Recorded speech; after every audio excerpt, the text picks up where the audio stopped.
Well, let me start by saying that Azincourt Uranium is in the uranium business. We believe in the medium term and the long term future for uranium and uranium companies going forward.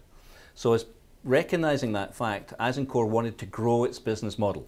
And initially we started with Patterson Lake North that we'll talk about as we get to the end of this interview, but then we looked at what other opportunities existed. And at the end of last year, Azincourt announced that it had acquired Minergia Inc., which is a company that owned property in the Macusani Plateau in Peru. So good quality deposit with upside and future exploration potential. And work that had been done by a quality partner, Cameco, one of the world's biggest uranium companies, indicating that the work that had been done was quality and that the project itself had value that needed to be further unlocked. So having that starting point at the beginning of this year, we then looked to see what else we could do within the Peruvian environment. And a natural fit was the company next door to us, literally next door to us, in the Macusani Plateau. So we looked at how we could put both these companies together to end up with a bigger resource, greater economic potential, and the better opportunity of unlocking value for all shareholders, but particularly from my case, for the Azincourt shareholders. The companies in Peru looking for uranium have probably been there now, I guess, about 7 or 8 years, from the last sort of start of the boom in 2005, 2006.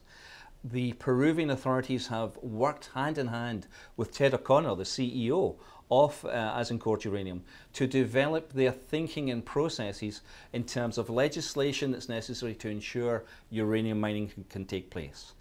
Peru has always had a history of mining, but the change into uranium mining is relatively new. But they are putting those processes in place, and they have used Cameco, which is a wonderful example of how to do business within a first-class country like Canada. They're using that model as their model going forward. So there's a comfort in knowing that the legislation is based on the way Canada has developed, that their thinking is to promote uranium mining within the mining context, and putting us there places us as Azincourt and our shareholders exactly where we want to be.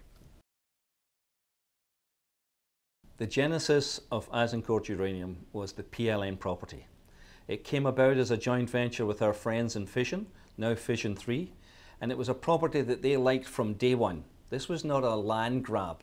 This was based on good technical quality information, which is what us engineers like, for better or for worse. We remain committed to PLN. We think it is a top-class property.